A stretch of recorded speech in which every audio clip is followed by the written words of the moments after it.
I'm Allegheny County Executive Sarah Namrato, and for Black History Month, I'm sitting down with a few of our leaders in Allegheny County to talk about their stories and what Black History Month means to them. Today, I'm so happy to be with Rosalyn Guy-McCorkle, the county's chief solicitor. That means attorney for some of you out there. Roslin has been an attorney with the county for more than 30 years, maintained a private practice for many years, and is an adjunct professor at Duquesne Law School. Hey, Roz. Good morning. How are you? I'm good. How are you? I'm good. Thanks for sitting down with me. You are actually a history maker yourself in terms of Allegheny County. So you've been here at the county for 30 years, which is awesome. Thank you for committing your life to civil service. You're the first woman to be the chief county solicitor. You're also the first Black person. You're also the first Black woman to hold this position. Why do you think it's important for people with diverse experiences and identities to hold leadership positions in Allegheny County?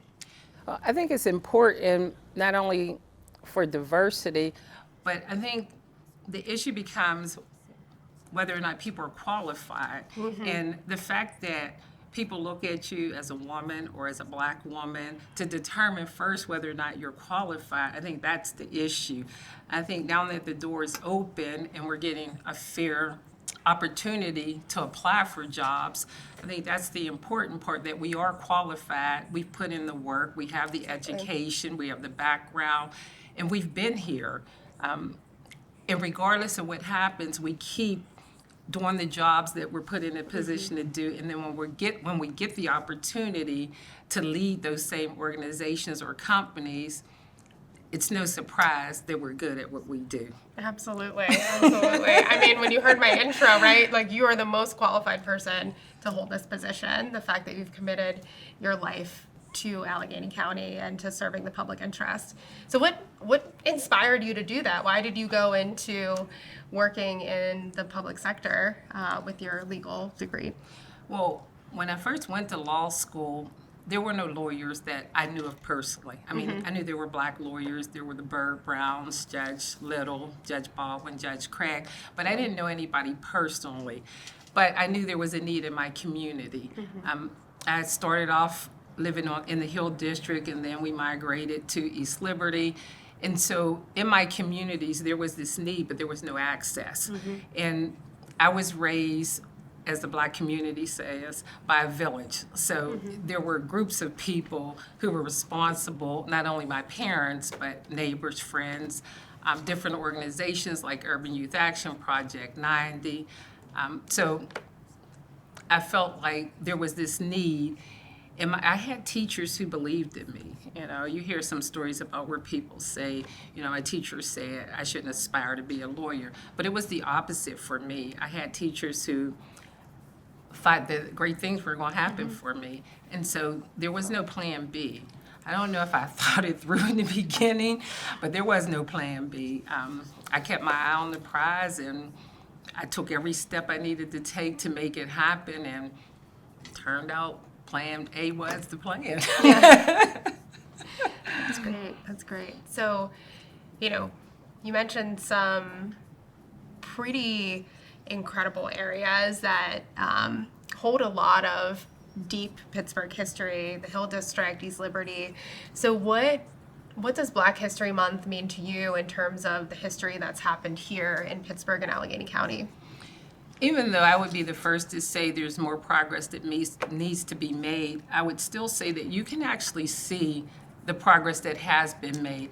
I mean, you just look around at Dr. Bullock running CCAC, Dr. Walters running the Pittsburgh Public School Districts, Lisa Epps, she's at the City of Pittsburgh Fire Department. You look at who's running the EMT for the city, Keziah Taylor on the bench for the U.S. District, Lena Henderson at the PD's office, the August Wilson Center, Janice Burley and how she's done an incredible job there. You see people just in everyday positions of authority in the executive level. You see Stephanie Jasper at PNC, Danielle Blackburn at Highmark. So you do see people in positions that we didn't hold, maybe say 5, 10 years ago. So you see the progress, but you also know that there's more progress that needs to be made. Yeah, absolutely. Celebrating the wins, but also saying that we have a long way to go. And so you've seen the evolution. You kind of talked about where we are in this present moment and the progress that we've made locally, getting people into positions of power, positions that they haven't held before. What does that mean to your understanding of social justice, and how does it relate to the way that you do your work and approach your work at the county? Well, as a lawyer, you're kind of limited on what you can actually do because, there are laws that you have to follow. But as a Black woman, I will say I am intentional in making sure that Black women and Black people in general are brought to the table for conversations. When I do contract work, and if there's an RFP out there, I intentionally require that you bring women and Black women, and people of color to the table. I think your platform of all-in Allegheny County is what I signed up for, and I believe in that. And so since that's your platform, I think I have the right to be intentional in bringing people to the table who were not at the table before. So my word is intentional, and I am intentional in opening doors that I can open so other people can come through those doors. Yeah, absolutely. Absolutely. It's a big old county. It is. And we have a lot of departments. There's no shortage of work for you and the folks who work at the solicitor's office. So what keeps you grounded? What keeps you motivated? Are there mentors or leaders that you look towards for inspiration? What keeps me grounded? First of all, I think my husband and kids keep me grounded. I love being a mom. I love being a wife. So those things are important to me, and I make time for those, intentionally make time for those things.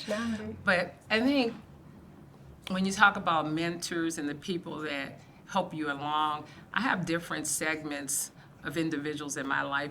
Like, I turned 60 last year. I know you're not supposed to say your age, but I reconnected with a group of young ladies from high school, and it's been nice. There's about 15 of us, and we're on a group app, and we encourage each other. We're all in positions, different positions in life, but we uplift each other. Then I belong to a group of Black female attorneys who, we do the same thing, and they're my prayer warriors too, because you can't do this job without some religion, at least in my opinion. So they make sure spiritually, that I'm uplifted. Yeah. And then there's people that you can just call on every day if you have a question. People that are there and available, and they pick up the phone. So I've had mentors along this journey from the beginning, countless mentors, and I make sure that I nourish those relationships and I keep those relationships. And I think that's important for anybody in this position or any other position to connect to people who will uplift you, and make sure that they're there to listen when you need somebody to listen, because you don't always need answers. Sometimes you just need people to listen and walk you through your thought process. And so I think that's important. Yeah, that's really... It's really inspiring, and it's really, I think, an important piece of advice to lend to the next generation. So is there anything else that you'd like to impart onto the next generation of Black leaders here in Allegheny County? To impart, I just think you have to be intentional. A lot has happened over the last month or so, and I think instead of being discouraged by things that have happened, it should empower you. It should empower you to stick to what you're trying to do, to move forward, to be more aggressive in what you're trying to do. Your destiny is based on you. Like, somebody can't just take a pen and sign something to determine what you do or what you don't do.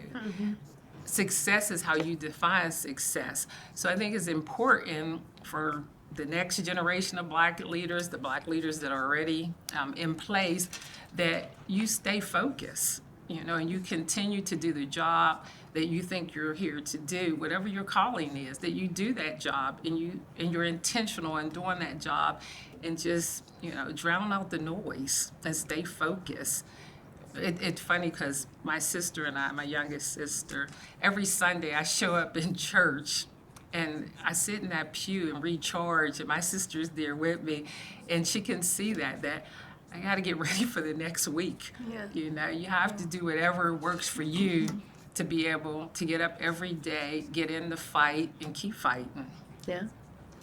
Well, Roz, thank you so much for sitting down with me and for sharing your story and some advice here for Black History Month. And thank you for everything that you do for the county each and every day. Well, thank you for being bold enough, to make the opportunity happen. Thanks. You're welcome.